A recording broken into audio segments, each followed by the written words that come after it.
On YouTube? No. Let me refresh. This is weird. Okay, It's so weird. It looks like I am streaming, but I I'm see not. you now. Because some guys in chat are asking when it is going to start, and I thought we were already. It's so weird. What have I done wrong? Chat, can you see us? It's weird. I see you now, though, in chat. Like up to the corner. There you go. So does it work? Yeah, I see it now. I'm not sure. Wait a second. Let me check that. This is so weird. You see us.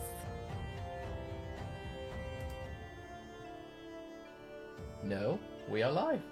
I don't know why Yeah. people. Okay, Jens. Now it's working. Okay, you got me. Hello! You got me worried there, man.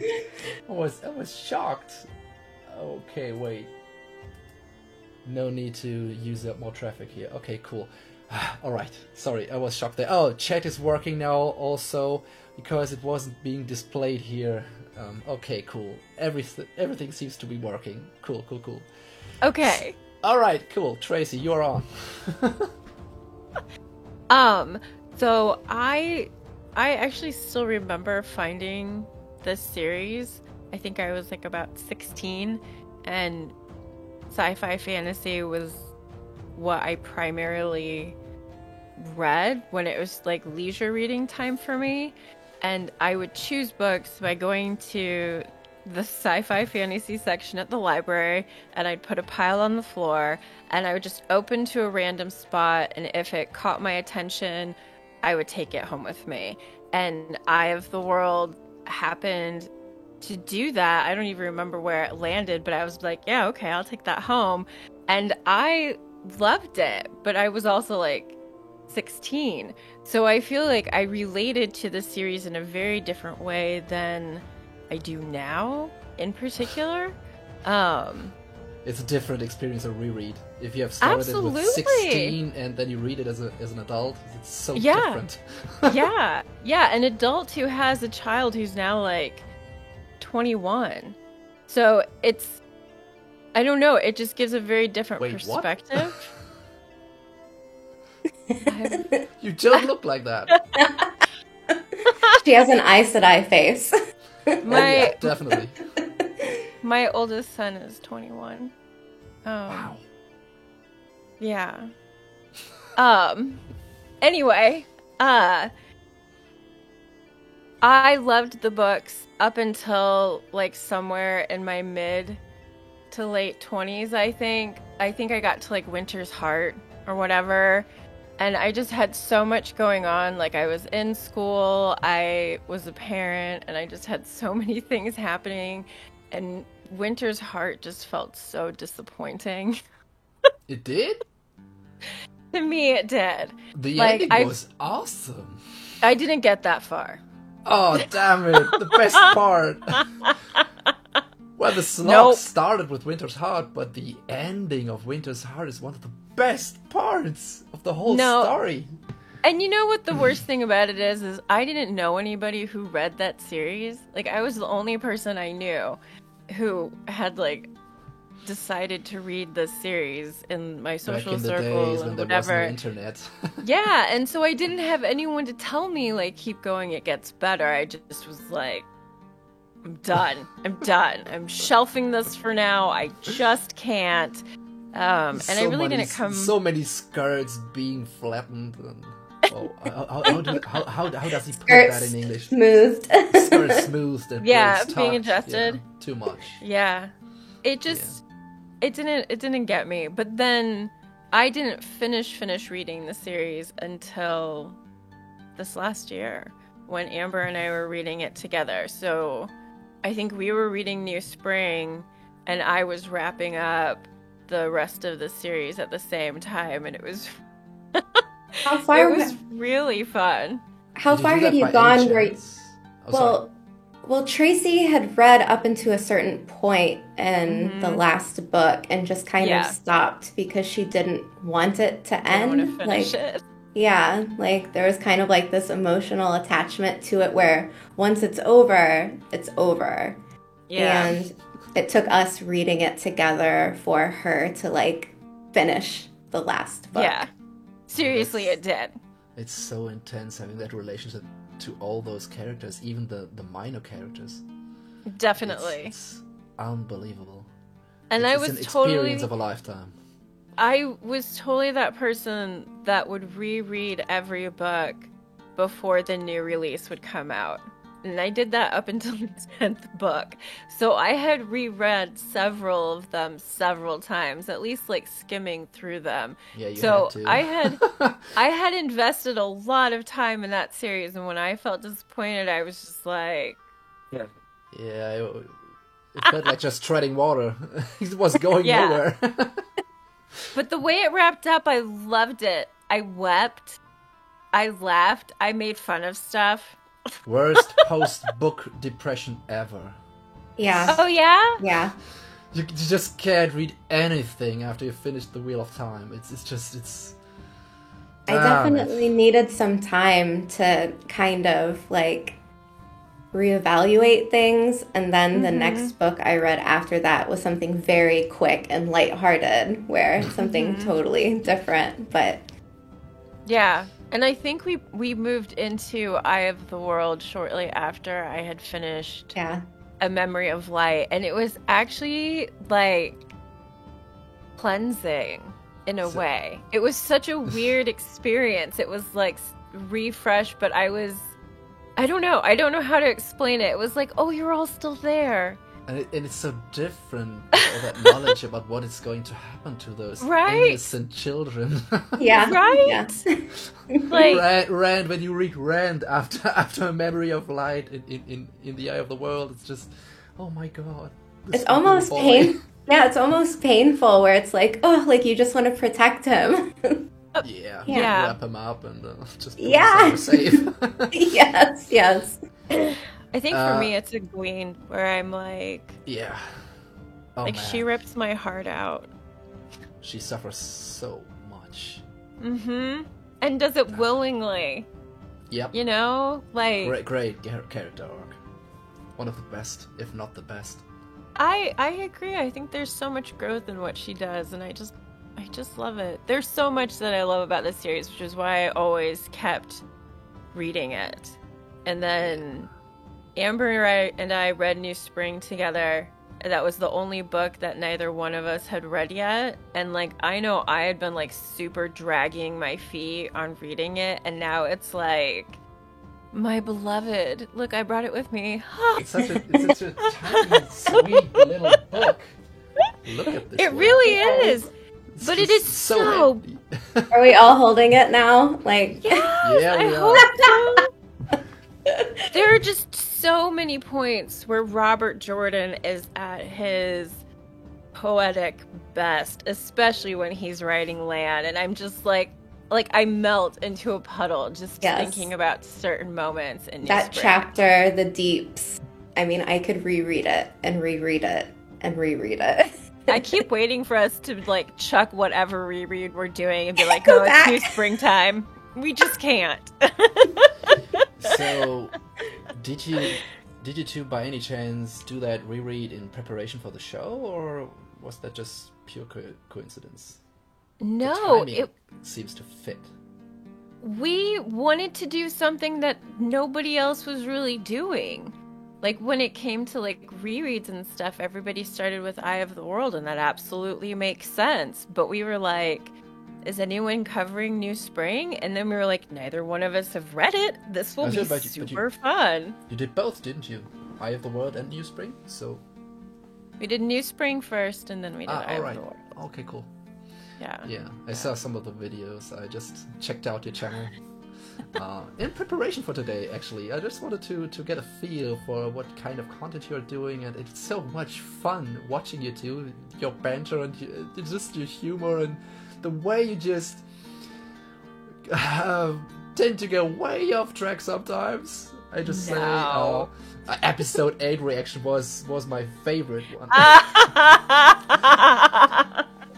That part about armor, I'd say. About which? The shield? The tit shield, yeah, that was awesome. The tit shield? We were actually talking about that one this morning. And, like, I still think one of my favorite parts.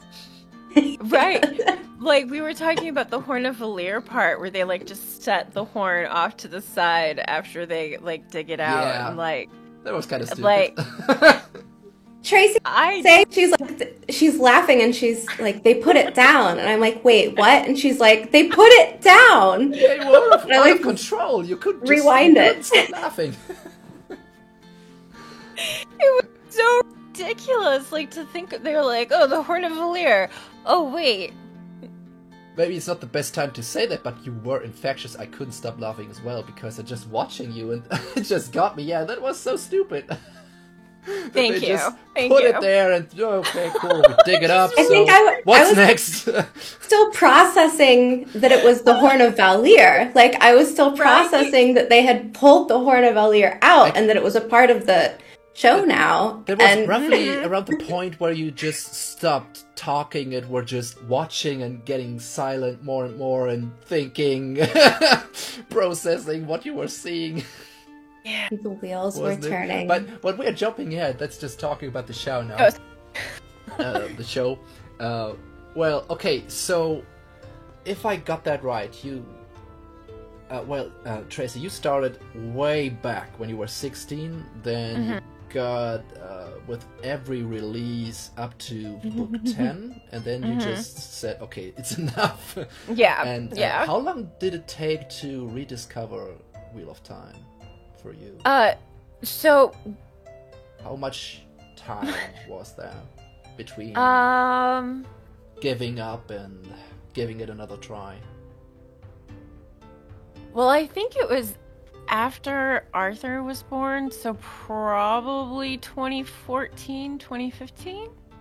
And it really only happened because my husband and I were at like a secondhand shop and they sold books by the pound, and someone had left nearly the entire Wheel of Time series just sitting in the corner. And like, that was one of the book series that I hadn't brought with me when we moved out to Oregon, because I was like, that's a lot of books and I'm not reading them right now. So yeah. Damn, you must have been disappointed. I was. I don't do things halfway. I could never have done and I that. had to be very thoughtful about what was coming with me, because we were shipping things from Indiana to Oregon. And even though you can ship books and it's less expensive, it was still like, what are the most precious items to us? So I literally tripped over a stack of Wheel of Time books, and I looked at them and I looked at my husband and I just picked them up and walked over to the register. Yeah, come on, be happy. You can do that. I could never pick up my Wheel of Time books all at once. It's impossible. That's what you said. That's incredible. I still don't know if I got them all one. I think I might have had to have Andrew pick them up, but like, it was just like a sign. I was like, okay, because I needed something to read. I had an infant to hang out with, and I wanted something that I found comforting and that I loved, and one of my friends was like, you should really finish it, so it was a sign. It's Während. Such a behemoth of a book. It's such a commitment, such a marathon. It really is, but it's one that, like, you're willing to race because it's so good at some point. Like, I think the first two I savored and read them very slowly. Set it aside for a little bit, and then Traci and I were talking about the series, and she was like, oh, you should keep reading. I feel like The Great Hunt ends on such a high point where so much action had happened, and there's a heist and a kidnapping, and it's so much action.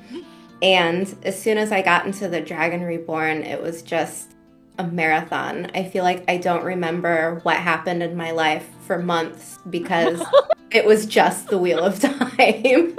If I was doing something that required me using my hands, then I was probably listening to it on audiobook. So like going back and forth. Michael in chat just spoiled my gag. Oh no. For all the American or just English-speaking parts of the Wheel of Time community, I wanted to show, okay, wait a second, I have to Tracy hasn't seen it. So everyone now, those are 8 books. Wait a second. I'm gonna try to stack them. So I put them here. Okay, first 8 down. First 8. So now we go Will we be all the building way a up fort? to the Amerlin. Whatever. Wait. Something fell over here. Let me see. So this is quite an undertaking right now. So let me see. This is part. Yes, this is part 3 of Lot of Chaos. Part 3. I just really love the German covers. They're so different. They're so different. Really different. I love it. I'm gonna disappear. I like the color palette better. If I get this stacked, it's gonna be fun. It also reminds me of cool. Easter eggs. So this is roughly half of my Wheel of Time bookshelf, and you can't see the first row because it's out of frame. So let me see if I can. This is gonna end in a disaster. So this is books 16 to 26. What? Can you still see me? Barely. So no, I'm gonna stop this now because it's gonna fall apart. And I have these 2 here. This is all from Heine. This is the publisher in Germany. Let me put this. Man, this weighs a ton. So 27 and 28. This is, I don't know. Sometimes I can't even tell which book it is because the German titles are so weird. This one's called just The White Tower by the book, and this is okay. Oh, I guess this is the Crossroads of Twilight because it's Pfade ins Zwielicht. Okay. Is that a bird on the front? What's on the cover? Yes, it is. I guess those are supposed to be Borderlanders, maybe? I don't know. Ooh. I'm not sure. Rockin', maybe? A rockin'? No, it's not. Wait, let me see. To rockin' a rockin'? Let me see. Yes, this is Crossroads of Twilight Part 1. So the slog is at book 27. Good God. So, that's 27, 28, and... Tracy, do you want to guess how many in total? With New Spring. And then I couldn't wait any longer for the German translations. And that's when I got those beauties here. These big ones, yeah. Yeah. I love those. Yep. I guess first edition tour. Yeah. Nice. I love those ultra rare extra editions, like the one that Daniel Green has with the dragon on the back. Oh, that's so awesome. Yeah. I don't know how expensive it is, but I guess it's very expensive. Yeah, but that's just it's absolutely insane. Normally you would say, okay, come on, you tell someone about this awesome book you have been reading, and they ask you, okay, how many books and is it finished and so forth. That always brings you to that dreaded point of, yeah, the author died before I could finish it, and then most people, okay, no, that's a no for me, and they just won't let you explain that there was someone who just finished it and he did a really good job finishing it, but they would just stop listening then sometimes, and then you tell them, okay, it's 37 books, then there is a prequel. So 38, and then there's this 39 book that's the companion, which you don't have to read, but the companion, and then there's also Robert Jordan's World of the Wheel of Time. Yes, I got so that. There's 2. There are like 2 reference books. Oh, they are. I just have that one with Teresa Patterson, The World of Wheel of Time, whatever is it called? I have that one. I always thought that was the companion. There's that and the companion. Huh. Tracy has the companion somewhere. Call me a fan. Didn't know that. Okay. Don't mind Let me the get puppy you two love. back. I have this one. Yeah, no, I don't have that one. Yeah. So that's... Okay, Harriet. Oh my god, what happened to the back? My dog. She was just like very young and found it like stacked by the side of my bed and decided to gnaw on it. But she just did the back. The rest is fine. So whatever. Yeah. I'll still use it. The funny part There's is no about reason to get a different one. the German edition is that, imagine you just halfway cut a book into two halves, so just right in the middle. And I don't know exactly, let me see. There was this weird thing happening to me because I never heard of these books. So a friend of mine gave them to me. I was 16, going to school. She was my best friend at school. I had a little crush on her. Of course, I would read what she was recommending. And I had no idea what I was in for. I hadn't read anything fantasy related up to that part, up to that time. So I was always reading science fiction, maybe some books that have been movies before, stuff like that. Most of the time I read Star Trek. Okay. Yeah, most of the time I'd say. What else? Detective novels maybe, but no fantasy. So then I started this one and I had no idea. Drohende Schatten. So, how would you translate that? Something like... Schatten is shadow, right? Something like dangerous shadows or drohend, threatening shadows. Okay. Yeah. Okay. Yeah, threatening shadows and... I like it. Okay. Yeah, it sounds a bit like a ghost story or something. And Yeah. part 2 actually Yeah. was called Definitely dark. Das Auge der Welt, the Eye of the World. And part 1 stopped at a really weird point. Let me see. So it's, let me see. I'm gonna read this in German and try to translate it, kind of. Let me see. Offensichtlich gab es eine Grenze in Bezug auf ihre Bereitschaft, einen anderen die Führung übernehmen zu lassen. Sein Magen grollte wieder. In diesem Fall, sagte er und stand auf, können wir genauso gut jetzt gleich aufbrechen. Aber du bist noch nass, wandte sie ein. Ich werde schon beim Laufen trocknen, sagte er entschlossen und schob mit den Füßen Erde auf das Feuer. Wenn er der Anführer war, dann wurde es Zeit, das unter Beweis zu stellen. Der Wind vom Fluss her frischte auf. Gotta think, who is that? Who is that? I'm reading... Okay, it's Perrin and Egwene, I guess. Okay, so it's Perrin and Egwene, and they're kind of sitting at a fire... Maybe somewhere they are camping, I don't know, while they are on the run. She says something like, you are still wet, maybe when they have crossed that river. I know exactly where that's at. And he says, okay, I'm gonna dry up when we're walking. Something like that. And he thinks something like, when he's about to show that he's the leader, well, it's now time to show that to her. And then that last sentence, the wind coming from the river was freshening up. You can't say that, freshening up. The wind is freshening up? No, the wind is getting a little bit more stiff. No, how would you say that in English? Chill, probably.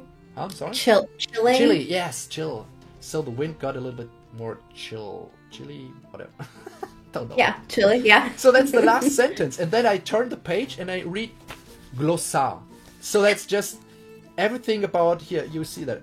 Adan Heran, Gouverneur von Berlon. And then Aes Sedai, explanation of that word. And next one is Agelmar, Lord Agelmar. So it's just the glossary? Do you call that? This is a very odd place. It's like they just found that page and then said, Punkt, Schluss, and that's it. Book. I didn't have the next book. I was reading this on a train and I just turned the page of the... Are you kidding me? They are right in the middle of something and just running away, and it's super suspenseful, and I was just so excited. Okay, how is it going on? And I was just, and that was at a time, I guess, we didn't all have smartphones, and of course we didn't have smartphones, but we didn't all have mobile phones as well at that time. Mm-hmm. And I guess I was on a train. There was no way of contacting her, and I was right there in the middle of reading this book, and I couldn't continue. I was so frustrated, and first thing when I came home, just called her, and do you have more books? Do you have the other ones? And she said, yeah, of course. I got you. Okay, cool. When can we meet up? Nice. I need more. This is just ridiculous. And yeah. And then we kind of started a pact, because she had, I guess, from these... these are actually part her books, which I took over from her. Because we had that pact during school. I guess she owned the first 8 or 10. And each one of those books was at, if you say, well, it was 1690 in D-Mark, so maybe around 8 to 9 euro. I don't know what's that in dollar right now. Probably close to 970, I'm guessing, 10-ish. So it's roughly the same. And Okay. you have to think, so maybe you get, I don't know if you get The Eye of the World for $10 right now. Maybe I guess there was a special offer with that new edition, I guess. Yeah. But Right now, normally, would it be papers- $20 or more? Normally, I'm trying to think. I buy mostly secondhand books if I can. Yeah. I think New Spring was $7 Okay. US dollars Okay. ish. So I would imagine The Eye of the World being more because it's more paper. It was Like, kind of a golden thicker. goose for this publishing house, because they made 37 or 14 books, and each at roughly $8 or $9, whatever. 37, so maybe you could say 10, so you have almost $400 for the whole series. It's just insane. It's not really a nice edition, it's just a paperback, and yeah, the covers are something else. We could do a whole show about that. I actually really like the German covers. I think they're just ridiculous and fun. Like, Yeah, I very mean, campy. yeah, very campy.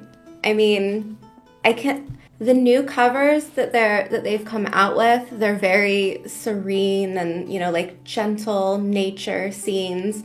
And I think about myself being on a train maybe, and maybe I don't want the naked lady on the cover. Like maybe the forest is better. It's safe for work. Yeah. The new edition is very generic but safe for work. Yeah. But on the other hand, wait, I just didn't finish my thought. Well, that pact. So she got the first 10 books, and then we made a deal. So she had lent me the first 10 books, and then it was up to me to buy the next 10.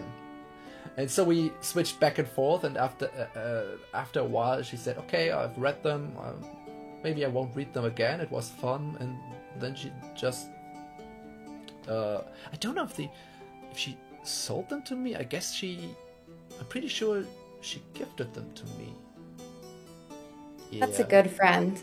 Yeah, I'm pretty sure. Yes, it is. Yeah. So now I have them all. And most of them I got from her. And my uncle, unbeknownst to me, had started 2 or 3 years ago reading those books. And he could have lent them from me. All of them. He could have borrowed them. But he never talked to me about that. And I am pretty sure that maybe 10 or 15 years ago, I was just talking to him all the time. You have to read those books, they are so cool. And everyone, can't go away. And then 20 years later or 15 years later, he reads them and he tells me that story. Oh, it was so hard getting them. I had to drive there. And it was so expensive at the end. And Amazon wanted to have, don't know, $50 or so for one book. It was crazy. So those German editions were sold out at one point, I guess. Wow. And now they start again, and they became a bestseller again. So he just he could have asked me or just waited for 2 more years, but he spent a lot acquiring all those books. It's just, wow. I guess, 3 or 4 years ago. Yeah. Yeah, that's my story, and I have spent the last 20 years, most of the time, watching Lord of the Rings, watching The Witcher and Game of Thrones and all that stuff, and Harry Potter, and always kind of,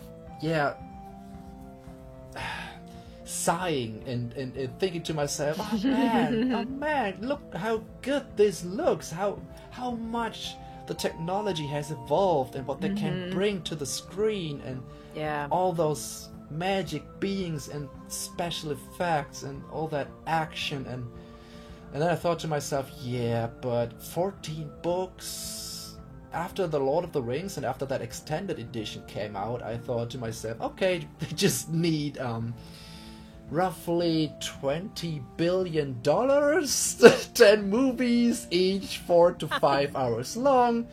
Piece of cake. Perfect. Totally fine. Yeah. Yeah.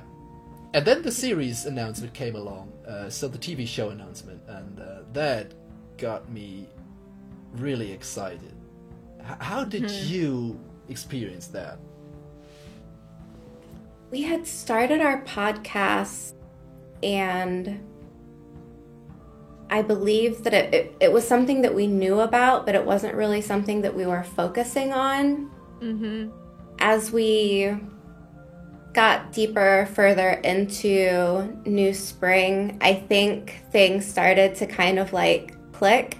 Like as you're reading certain scenes, we're thinking, oh wow, do you think that they're going to have moments like this from New Spring in the show? Do you think that we're going to have flashbacks on the show? And it kind of just takes over where you have hopes and wants. And I think everyone has favorite parts of the book that they're really, really looking forward to seeing.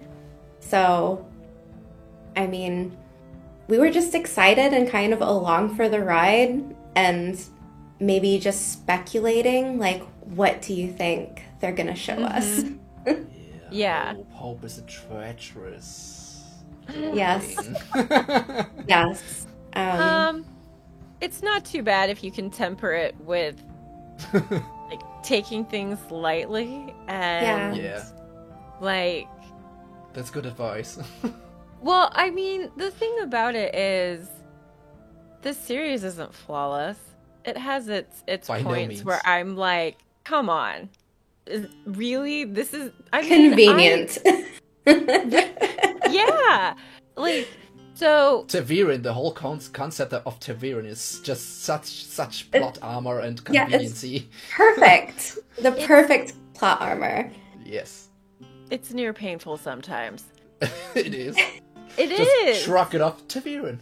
Yeah, it's totally. That's just it. Like, that's how that went down.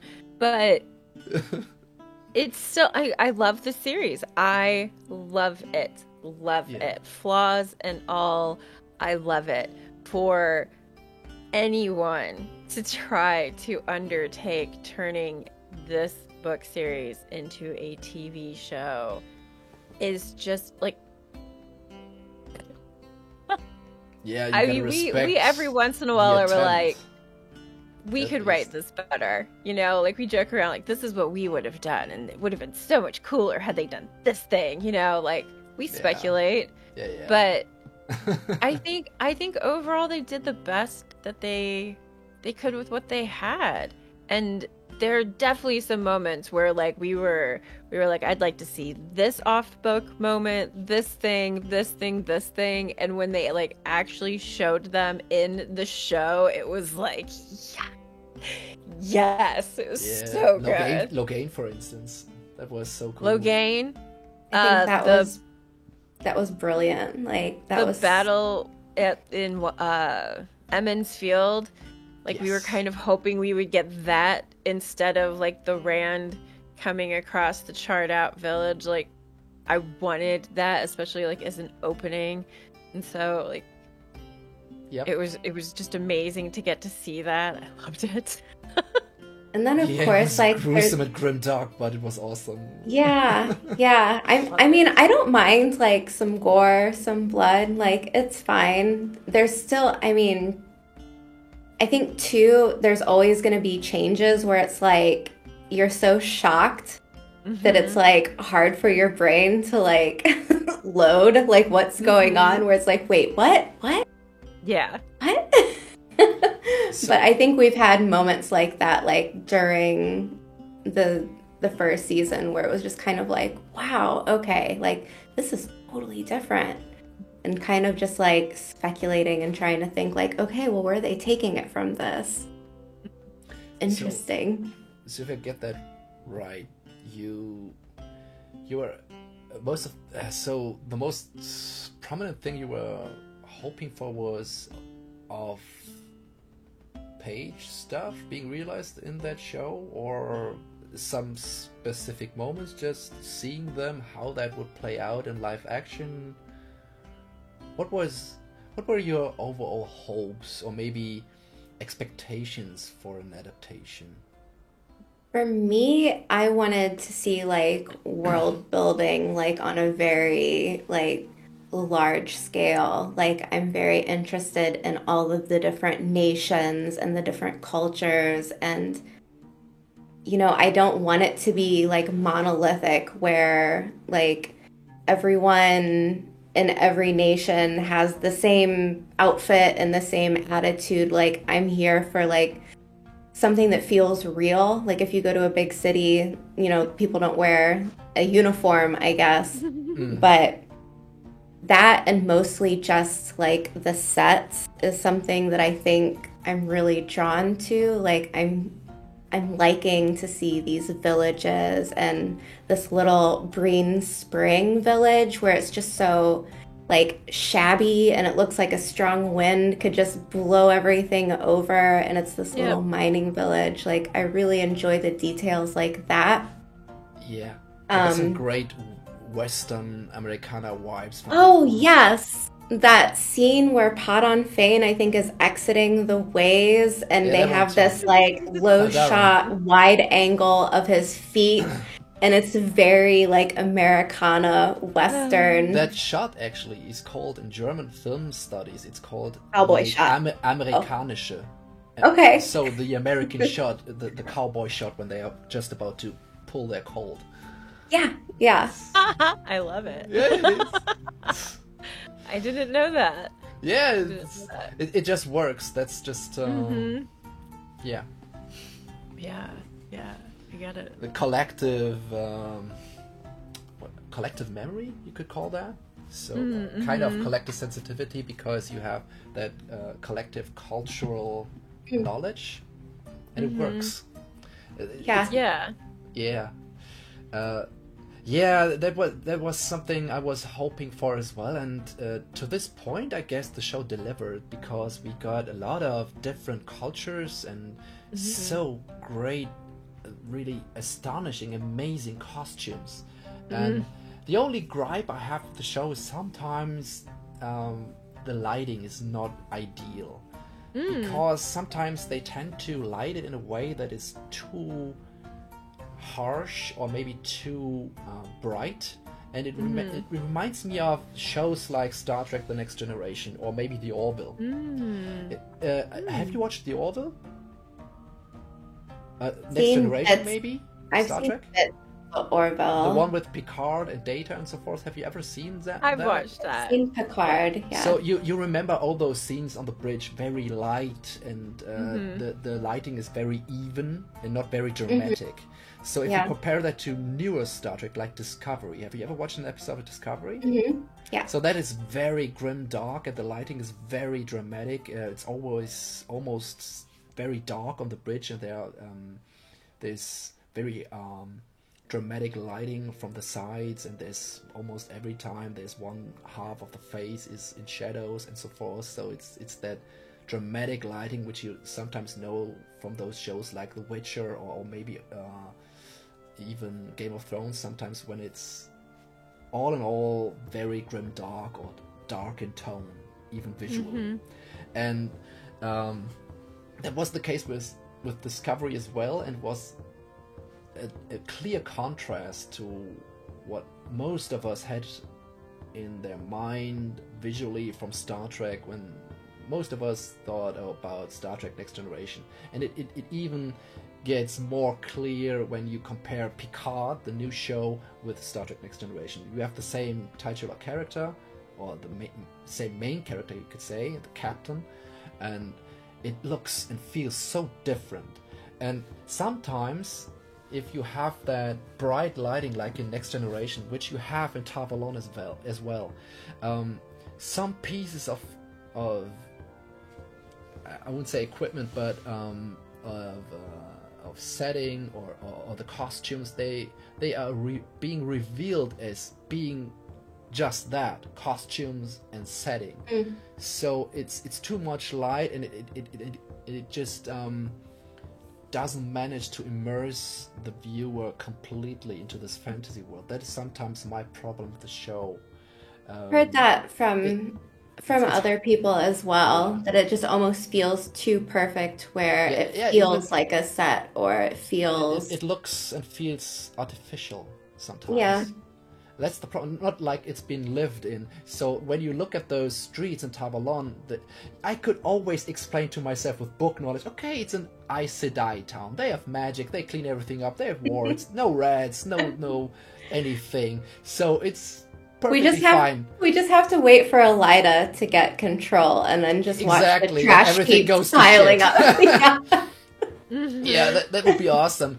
But on the other hand, most of the time in our streams we discussed that, and I had that point. Okay, this is cool when they establish this look as the world being fine. It's everything is fine. But as soon as the Dark One gets free, or his touch strengthens on the world, then we see more grimdark, or maybe whatever, dirty clothes and streets and so forth. And that might work actually pretty well if it starts like this, and then it gets way dirtier and grimier and darker. I think that would be really interesting for them to explore. I mean, like if you had watched the whole, like, for example, they had done the whole series, got to the end, finished the whole story, going back from the final episodes and going back to the first and seeing, like, if there's a big difference. Like, does the lighting change? Are things dirtier? Are things more grim? Like, that would be very interesting, I think, for them to do or explore. Mm-hmm. I don't know if they'll do it. But it's pretty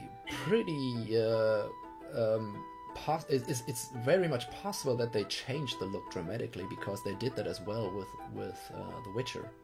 It looked way better than season 1, in my opinion.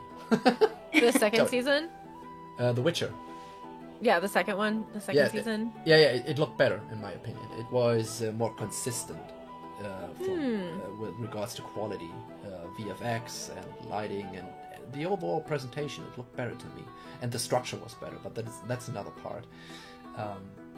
The story, maybe it was kind of dumbed down. That's another thing. And I'm not really a Witcher fan, so I haven't read the books, and I know they got a lot of shit for it season 2, but in my opinion, it was just fine.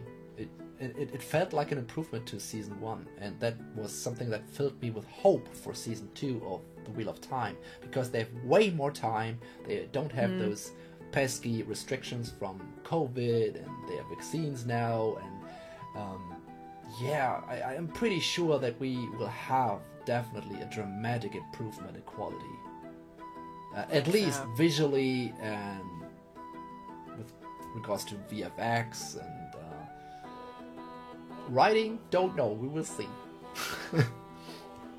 Yeah. Traci, you never said what your expectations were. Please. Sorry. For the show? Yeah. Oh no, it's fine.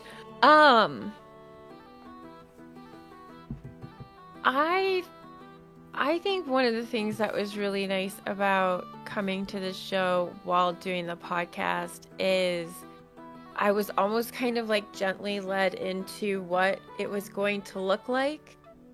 versus what my head had in store for what it might look like. So my headcanon got like flipped on a lot of things. And I actually really enjoyed it and decided that this was going to just be another telling of the turning of the wheel, and I wanted to see how they were going to do it. Flicker yeah, moment. I mean, really, and I think frequently of The Mists of Avalon. I actually looked it up after I talked about last time. It's written by Marion Zimmer Bradley, and it's the Arthurian legend told from Morgan Le Fay's perspective. So you get like the basics of the legend, but it is very different, better in my opinion. I see the parallels now.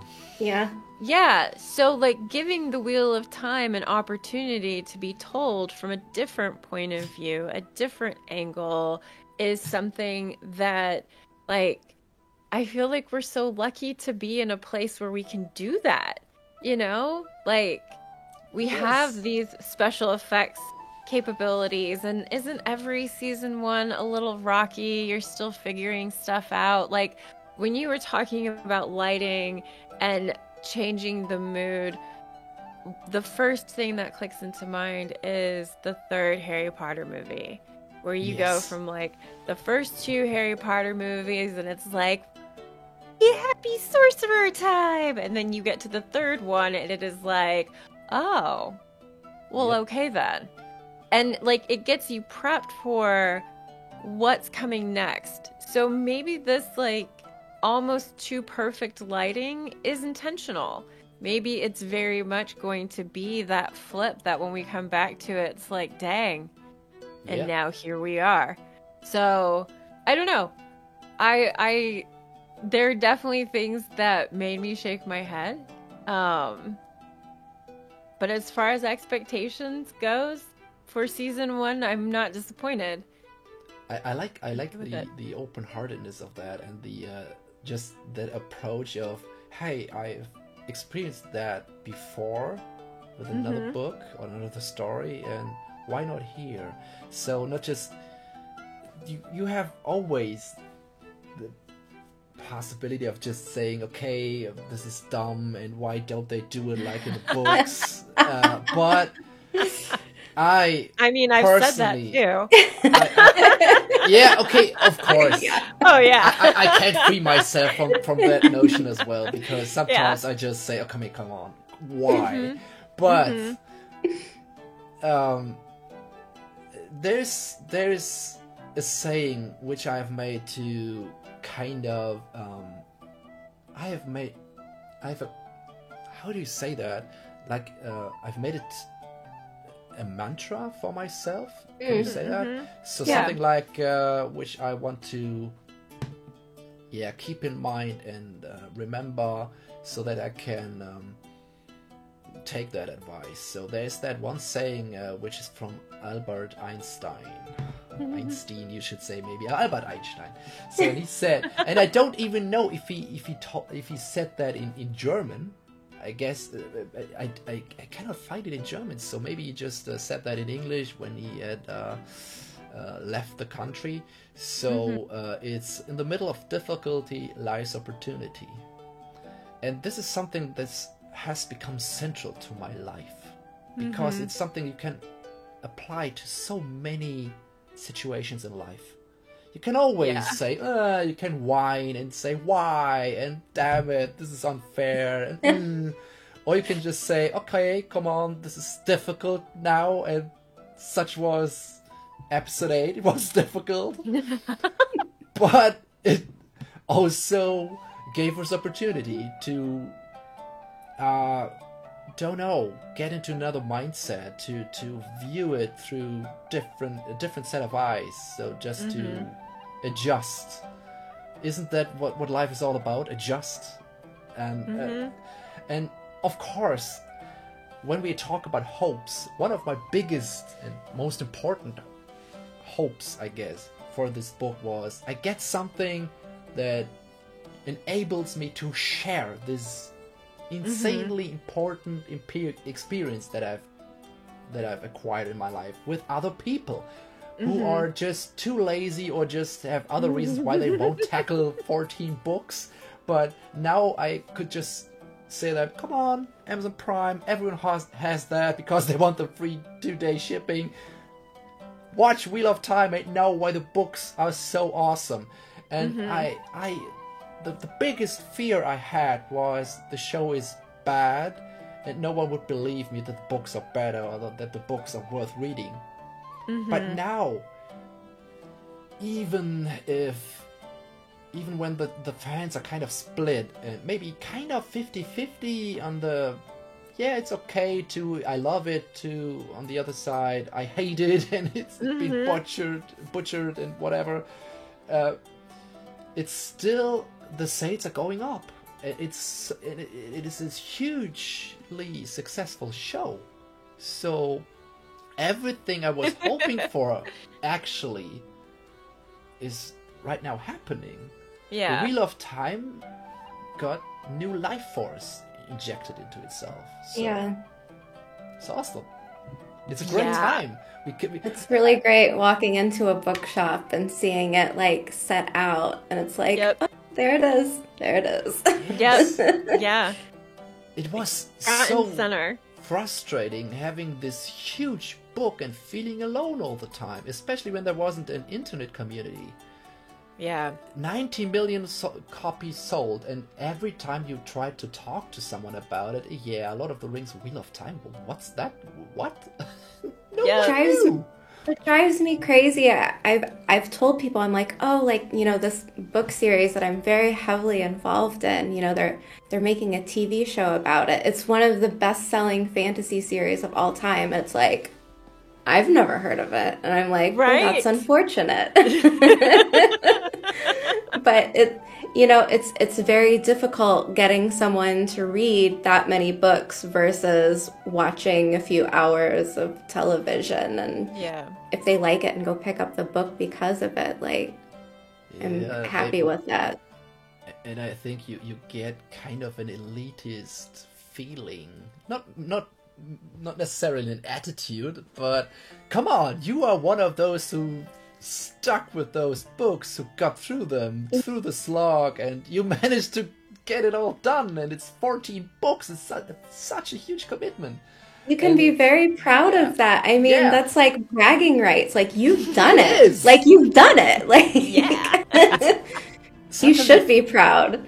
It feels like a little bit sometimes like that kind of what is that rivalry between Star Wars and Star Trek fans? Kind of. Okay. You know what I mean?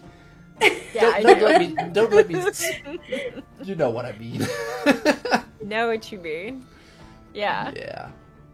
I like that it's different enough that, like, the book is still, like, the book series is still going to be surprising and enjoyable for somebody who hasn't read it before, who may have just watched the TV series and now wants to dig into it further. I think there's enough texture to Jordan's work that it's still going to be a page turner. First, I mean, if they can get through, like, the beginning of Eye of the World always seems to slow people down. So yeah, it's a slow burn at the start. Yeah, that prologue tripped me up. I had no context what I was getting myself into, and I'm reading this prologue and I'm like, is this all gonna be like this?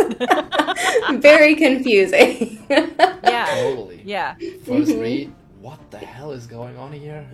I had no context of what the story was about, just that some person is supposed to be a savior, and that's it. So that prologue was...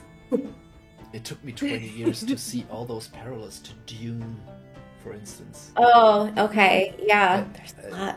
I'm just, right now, listening to the audiobook. There's an awesome audiobook version, which is almost a Hörspiel. How do you call that in English? where the different parts are being spoken by different persons. Oh. Like the audio version of a movie. Sometimes you have them with sound effects and music, which there is some music in it, but no sound effects. But the different parts are being spoken by different voice actors or speakers, whatever. And it's so good. It's awesome. And I remember when I watched the new Dune movie in the theater just a couple of months from now, back, whatever, you know what I mean. It was just, there was all those scenes with the Fremen, for instance. I thought, this looks so dope. I wanted that for the Aiel in Wheel of Time, and the whole part about Paul Atreides, I got major Rand vibes when I saw that. And it was the Bene Gesserit, like the Aes Aes Sedai, totally. yeah. Yes, it's and all that political intrigue between those houses, which are also called houses there, I guess, wasn't? I guess it was houses, wasn't it? House Atreides, yeah. Yeah, House Atreides and Harkonnen and whatever. Yeah, it was. Yeah, you see that, and that's why I'm so excited for next season, because if they're bringing in the Great Hunt, then things start getting very political, and like assassinations and you see the casting, Bathanes. How do you pronounce that? Yeah, Barthanes. Yeah. Yeah. There's Massima. Yeah. That face, perfect casting. And then the new Ingtar, that's not like new Ingtar, but someone I guess is Ingtar now, the other actor. Nice enough to really deliver a blow about his yes. Yeah. He has a very trustworthy face, which will make things interesting. Yeah. Ingtar is one of my favorites. Do you know how in season 1, episode 6 was kind of written to be like a day in the life of Moraine, like where episode 6 was almost strictly from Moraine's point of view. And I think that was I think it was interesting. Season 2, I would love to see that from someone like on the other side. Like, what's a day in the life of like Padan Fain look like? Like, what? I think it would be really interesting to see things from like, okay, like maybe one of the Dark Friends or something like that. We know sure we could get that from maybe Shiriam or maybe someone like Während. Really good. Während, I'm pretty sure that might be something because she has so many interactions with the main cast, or maybe I love Während. It could even be someone of the Forsaken. Yeah, because there's we have so many possibilities. Yeah, we have that. I mean, the Dark Friend meeting, the Shadow Pal social. Oh, I hope they use that as the cold open for season 2. That would be so good. That would be so good. And maybe we see a glimpse of Leandrin there. Yeah, or just like, I'm just thinking about like in the books, like everything is covered and they're wearing disguises. Like, are they just gonna like pan across everyone's feet or something, or like their hands placed on their lap so you can see the rings? Possibly. Like, it'll be interesting how they shoot it, like how it's delivered to us. It wouldn't even matter how what mask Leandro wore, because Sister Strongjaws, you can spot from a mile away. Yeah. But I mean, it's just, there's so many opportunities where I think like they could really shock us, like in a way that isn't like just shocking to be shocking. Yes, I feel like. Have you thought about that stabbing Loyal was just out of necessity to have a reason for them to chase after the dagger? After I watched episode 8, like my immediate reactions were like, I just don't understand like what all of the like fake out deaths were. And then like going back and listening to what Mr. Judkins has said in interviews and, you know, what Brandon Sanderson has said in interviews, it kind of like starts to make more sense. And I understand like why certain things had to go a certain way for them to actually like deliver an end to the episode that is an end, I guess, because I mean, we don't even know how much they were able to shoot, like with restrictions. So like I think it's possible they just pieced together like as much as they could and said like, this is what we've got. Yeah, but there was a video of Brandon Sanderson in which he talked about that episode, and he says he has only got that information via hearsay, and it's secondhand information from maybe the set or someone he knows there, but they definitely intended to do mass scenes, which they couldn't do due to those restrictions. And that is so obvious when you see the build-up. There's a whole cavalry, infantry, which is just lost after they've reached that wall. Yeah. And that just doesn't make sense. And I'm pretty sure that everyone involved with that production, and especially Rave, that they have watched Game of Thrones before that, and they've seen how the internet reacted on some silly battle scenes, like those in season 8. So when they just sent the Dothraki to death. And they know that some things are just stupid, and that people nowadays won't be entertained that easily, so they are more critical and aware of that stuff. For sure. And so I cannot believe that they really planned it out like it happened. It feels like something, okay, within the restrictions of our budget, this is what we have, and this is the only way we can deliver something. In time. In time. I guess Amazon was pretty strict and said, okay, you guys have to deliver at this point, and That gives me a lot of hope, though, for the next season. Like, they have time now, you know, like they can go at their own pace, and they have more money, and which kind of organically leads us to the next point. What are our predictions or theories for season 2 or maybe 3? Unless you wanted to add something more about the hopes and expectations part. Don't know. Can move forward. Let me think if I forgot something. I guess yes. I wanted to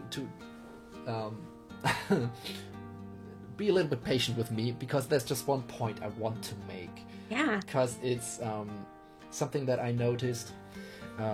Rave, and we talked about that beforehand when we had our little chats before to just test out the equipment. Rave always claimed of himself to be a super fan, and Amy Stewart, which I recommended to you guys, questions that, because she has seen that many celebrities, let them be actors or directors or producers, whatever, they always seem nowadays to claim that they are fans of the material. And they align themselves and associate themselves with fandom, and especially, for instance, Henry Cavill, if you remember, he had those discussion parts where he said something like that along the lines of, no, fans aren't toxic, they are just passionate. And he wanted to, so there's a lot of talk which is kind of, I don't know, deliberate, and maybe someone in a public relations department really knows their stuff and knows how to steer that ship. I don't know. Maybe it's genuine and it comes from those people like Henry Cavill and so forth, and maybe Rafe as well. But the way the marketing worked, like a perfect machine in every detail for this series, when it comes to spots and decorations and big what was advertisements, and that amazing thing. I guess it was in London. Yeah. Yeah, you know what I mean. This virtual reality this thing where Moraine kind of reaches out of that corner there on that building. It was awesome. All that stuff, and they spent so much on marketing, which makes you wonder. They seem to have all that money. So sometimes you cannot believe that the quality was so up and down throughout the season. So it was like a roller coaster to me sometimes. And the other part is when Rafe always talks about he's a super fan. We fans, we all would claim that. I'm a super fan. Yeah, I'm a super fan as well. I love this series, and everyone does love the series, and he claims that he knows best, or she, or whatever, or whoever. And I, for the first time, had to question myself, what does that mean? Because this series is so huge, so complex. It has so many aspects to love, to recommend, to criticize even, of course. There's so much. This is a whole construct out of so many different moving parts, I'd say. And when you say you are a fan of that thing, and you know what it is in its core identity, or what its soul is supposed to be, can you really know that? Is there an objective truth? I'd say no. And that's the big problem. Well, I have seen those guys like the Night's Watch, and they always deliver their criticism of the show with sentences like, that's an objective truth. It's objectively bad. It's objectively bad writing. It's objectively bad decision, whatever. And it's always objectively. And that's the point where I know, okay, this is bullshit. I need to turn on and don't waste my time anymore here. But on the other hand, when it comes to different parts, I found that very interesting when I watched. Do you guys know Lesbi Nerdy? Yeah, I know the name. So I guess she lives in Korea or something, somewhere over there, and she doesn't show herself. She just has that avatar in her voice, and she once talked about battle scenes. And I love the Wheel of Time for its battle scenes, the intensity and the grandness of it all, and it's just so action-filled and full of suspense and awe, and it's crazy sometimes. It's brutal and it's gory and it's jaw-droppingly, could you say that? Yeah, just crazy. Absolutely, yeah. And like Dumais Wells, and I loved it when Rafe told us Dumais Wells would be something he really wanted to show us, because that seems something which he also liked very much, which was this very intense scene. But it has so many parts that you can love. Maybe it's the drama about Rand being trapped in that box, or maybe it's just the sheer madness and brutality of the Ashaman plowing through their enemies. Yeah, it can be everything. It's like the horrors of war. Like, yes. I mean, I've never read something where like I had to close the book and like go sit somewhere quietly for a couple minutes to like calm down after what I just read. Like, it was shocking, but at the same time, it's not like, yeah, is awesome, killing like, you know what I mean? Like, people getting decapitated. Like, it's something that I feel like you're meant to like sit there and like be like, wow. It's kind of brutal. Yeah, I think it's kind of a mixture of both. You are shocked and in awe, but kind of positively in awe, because you think it's badass. It's like, well, yeah, they're coming in and saving the day. Like, they're saving our boy Rand. Like, you have to be excited about that. But at the same time, like, it is brutal. Yes, but like that. Yeah, but on the other hand, you think it's also kind of brave. Not brave, but I would say that it's just it sets a new bar for what's to expect, and Yeah. so it sets the stakes even Yeah. higher, because you don't know if the Asherman will stay sane. They are Right. immensely dangerous weapons of mass destruction, and you don't know if you will still be able to handle them. And then you have at the same time you have those developments at the Black Tower, with them going rogue and with measuring time and all that stuff. And that's necessary, that all that works. You have to know those Many horrors layers. of war. Yes, Yeah. and it all works together. So, and then you have someone like Leslie Nerdy, who says she always kind of skims through the battle scenes, because she is someone, when she reads, she doesn't have a good way of picturing all that action in her head. So all that, what she reads about the battle description, or maybe a great sword fight between two blade masters and all those sword forms. I love the sword form description from True. by Robert Yeah. Jordan. It's so cool. And I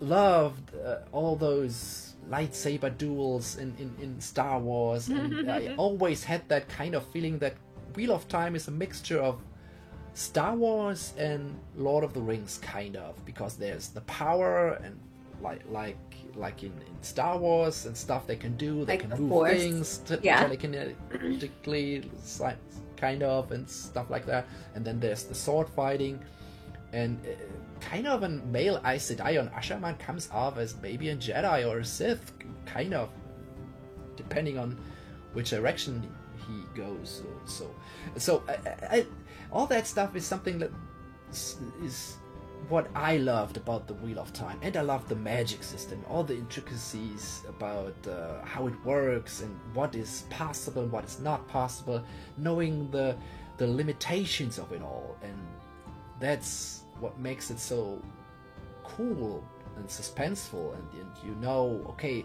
these two are on those power levels, and when they face off, you know what's gonna happen or what's at stake. And that's the beauty of a hard magic system. And you see, I could go on and on and on. There's so much to love. And then there comes someone like Raven, and he talks about all the characters. And the first time I heard that, I was, yeah, he's right. I love those books because it's so much fun spending all that time with those characters. But when I talked about Wheel of Time, I never talked about the characters. They were just something that was just given. They were cool, and they were doing all that cool stuff, but I was concerned with all the cool stuff. So you see, I have a completely different approach. It's like Matt from the Dusty Wheel. He always says metaphysics. That's that's his stick. What he likes about the Wheel of Time. And others come, I like the battle scenes. Others come and say, I like all the men banter. And others say, I hate the women-man banter because it's so off-putting and it's so not actually what is supposed to be right now in modern times or whatever. And and then you have all those fans who claim to know what's best and what's the core of the Wheel of Time. And then there's one guy doing the adaptation, and everyone puts it up to their own standards and compares it. That cannot work. Everyone is destined to be disappointed. Yeah. See what I mean? Yeah. I mean, I have a hard time if someone asks me what the Wheel of Time is about. Like, I stammer. I don't know exactly where to start. Like I did. Because... Maybe a little, but totally. But it's almost impossible to like just explain to someone like this is what the story is about, and there's so many different elements and layers and growth, and you know, you have your people that love the battle scenes. You have, like, I love the weird creatures. Like, okay, let me talk about Grom and Torrakin for an hour. Cool. Like, there's so much, like, there's so many different things about the series that pulls so many people in. Yeah.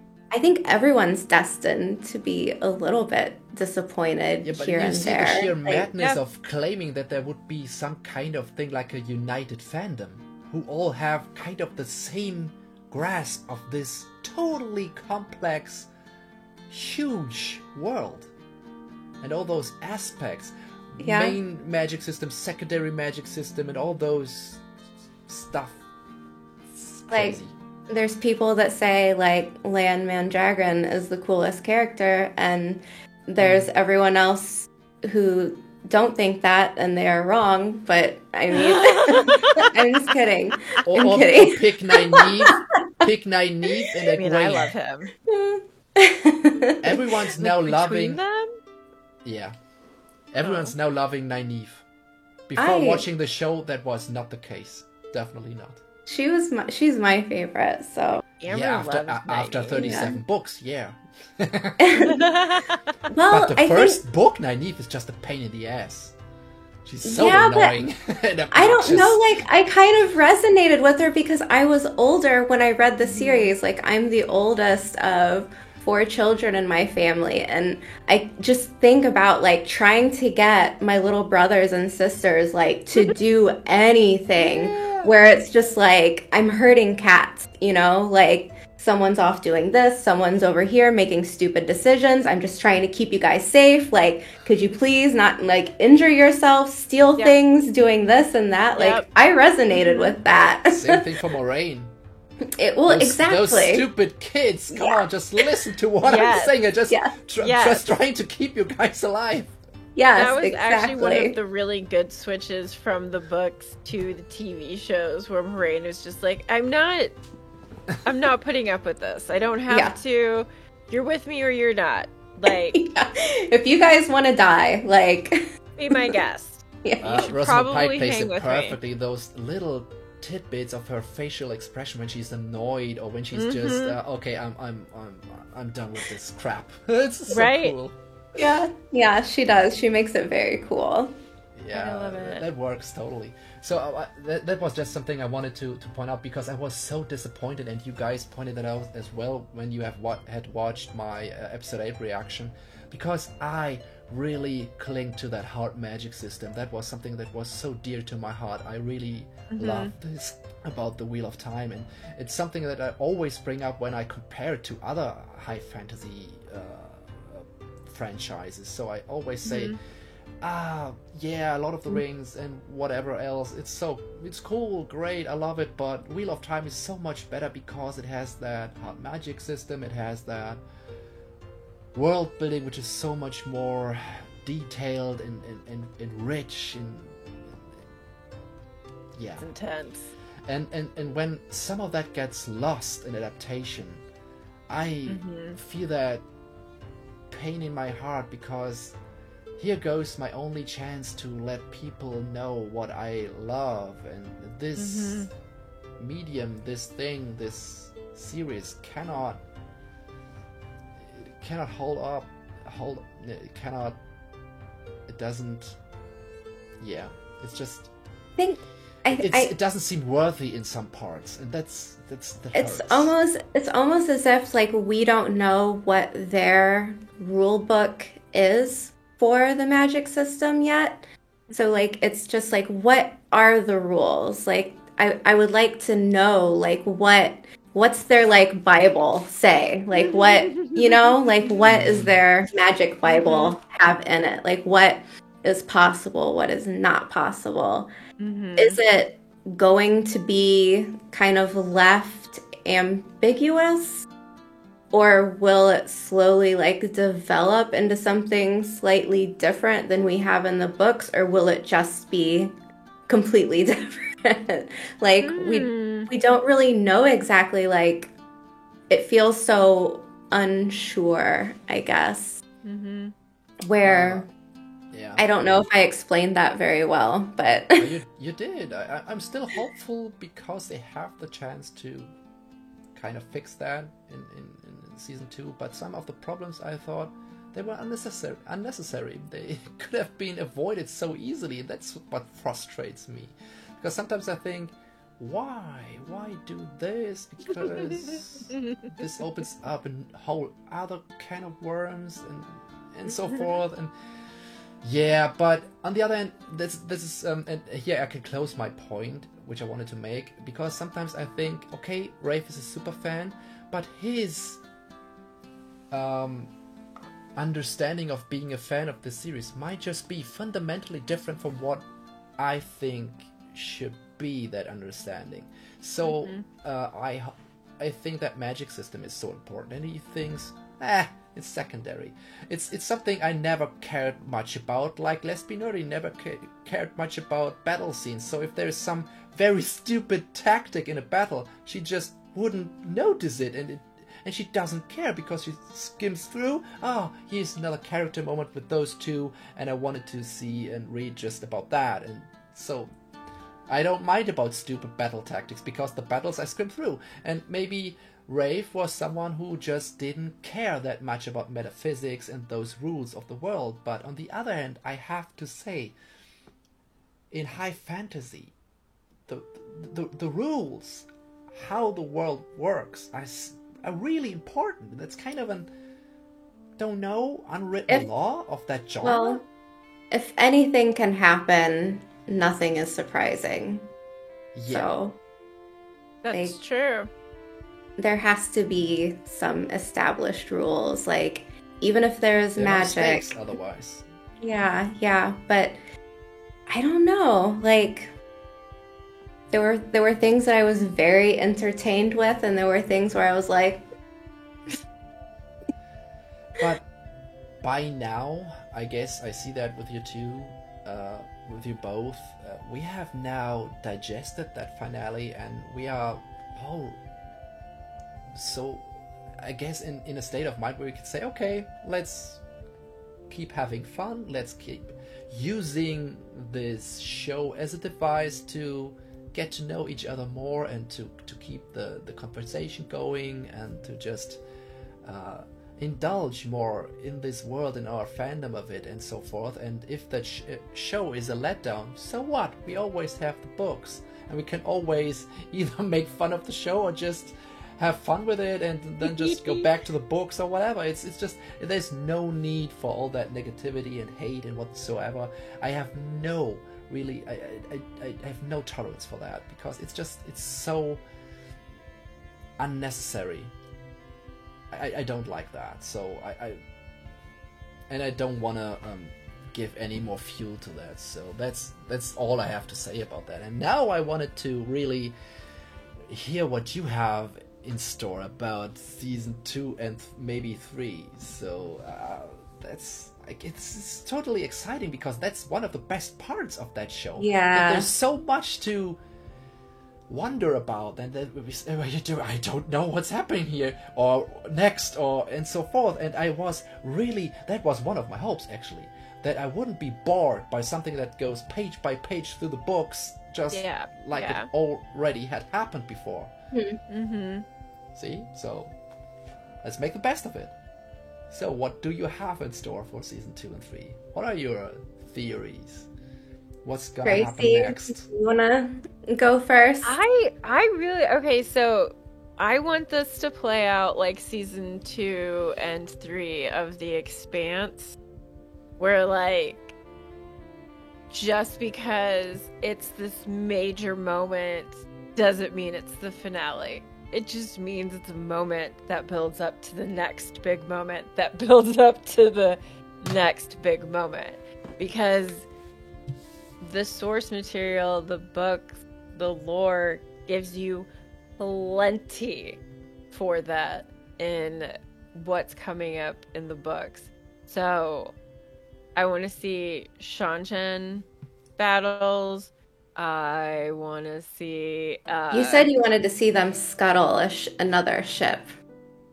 Yeah. Like them boarding. I would be pretty happy... Yeah, I would be pretty happy with the Doman Bale Shanshan scene. I actually just read that for our podcast for next week.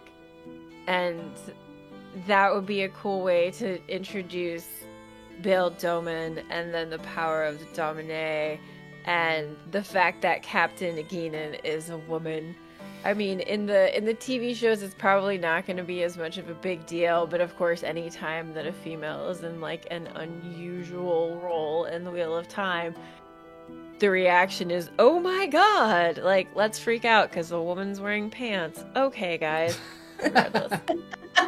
Just saying. So maybe they won't make such a big deal of it, but I do expect them to at least take this opportunity to introduce the idea of ownership. Like Captain Naginin in that moment talks about how, like, it's usually she talks about the Domine and that she owns the Domine. She's purchased this Domine. And, you know, it's usually only the blood that has access to it. So you get, like, this information about what they are. And I think that being able to feed into what happens to Egwene, I want that to happen. I know it's terrible and everything, but I feel like it's one of those necessary moments in the stories for Egwene to go through what she goes through with the Seanchan. I mean, my goodness, how often does that poor woman get captured and treated terribly? So yeah, I don't know what else. Like, I want to see how people's paths are going to link back up. I don't know what's happening with poor Loyal and poor Pot and Fane. I mean, maybe not poor Pot and Fane, but you know, that guy. I want to know what he's going to do now that he has the Horn of Valyr and the Ruby Hilted Dagger. Like, what happens next? We gonna get the Pot and Fane from the books who's like nailing the corpses of Myrddraal to doors. Like, how dark are they gonna go with it? Like, that's, I want it to be dark. Pretty dark. I want it dark. They started right with him at that state where he is not that ragged guy. He was just the Dark One's hound. He was just he had all that swagger and that I loved posture. that. He was just he was book and fine from don't know almost when he was already Audith. He has that Audith personality in the show already, and I don't know if we get kind of a reveal what happened in Shadowlogoth. I'm not sure that would about. Make a very interesting cold open flashback. That it would. Could be cool.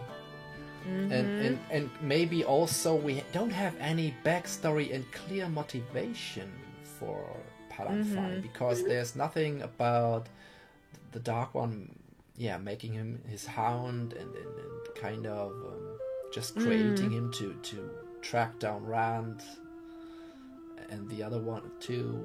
So that's completely missing. I guess they left that out maybe because of that Dragon Reborn riddle. Possibly. I mean, it would make sense. I guess I'm really curious about that dagger. How does it work? Because if it worked like in the books, Loyal wouldn't stand a chance. So he's dead. So dead. He has some otherworldly Ogier, ancient alien energy. I don't know. Maybe, but I guess they have nerve. They could hand wave it. Yeah, they could but hand it could wave still it. be very deadly, but slowly, so that they have time, but they have the absolute necessity to get the dagger back to heal him, and because we don't have Mad here, I guess that's why Loyal gets stabbed, so that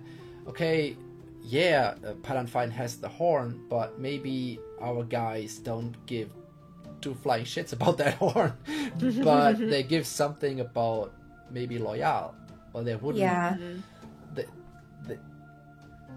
He takes Mad's part, I'm pretty sure, and I would. That works as well because we haven't gotten to know Loyal that well so far. I mean, I would walk through hell for my buddy Loyal, so it's interesting how things are going, how if we're going to arrive in Cairhien similarly to the books. I'm still trying to kind of like wrap my head around how it's going to work. The way gates, and the way gates will be meshed up with portal stones, I'm pretty sure.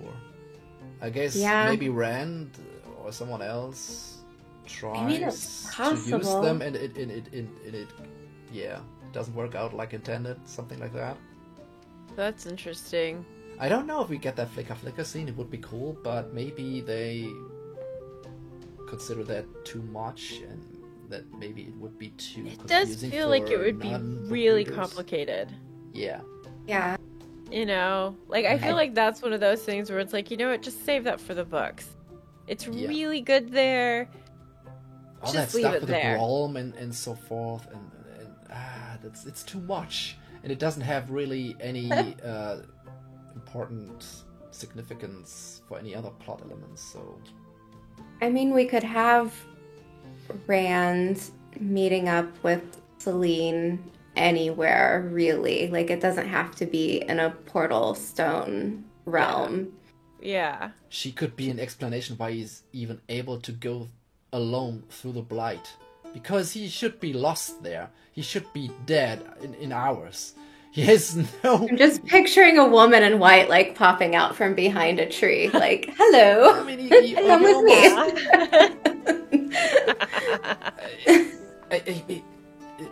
The blight is completely nerfed in comparison to the books, but one of the most irritating moments in season 1, episode 8, was that Rand just decided to go on his own through that blight with no sense of where he actually is, where he's supposed to go. He kind of looks at some direction, and maybe some guys pointed out that might be the direction of the IU waste, and okay, but if he were to go there, I guess that's way too early, and he needs to make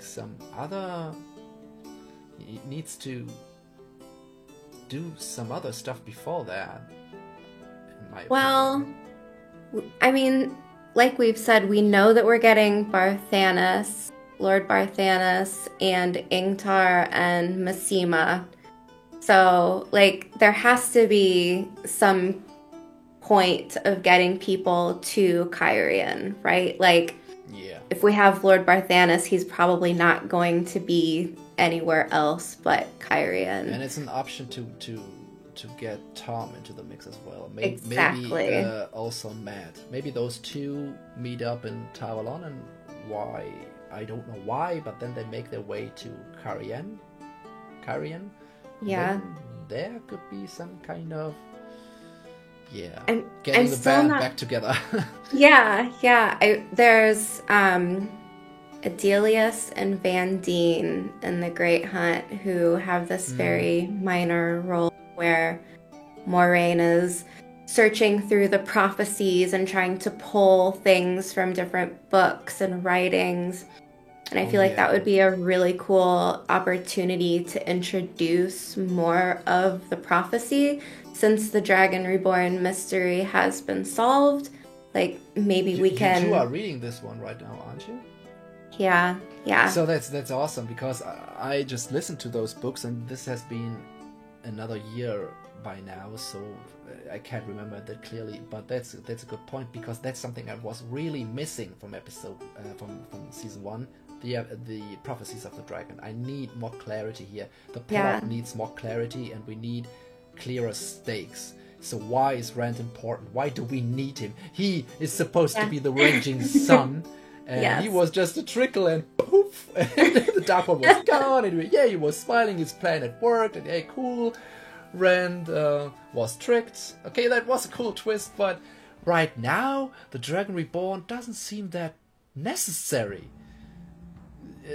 We have 5 young women who can just obliterate a whole army of Trollocs and 60 Fates, so there needs to be some more course correcting when it comes to stakes, and who is necessary for what, and who needs, for instance, some more Ausbildung, education. So tower education especially. I want to see those girls failing at something, and failing hard. Especially Nynaeve and Egwene.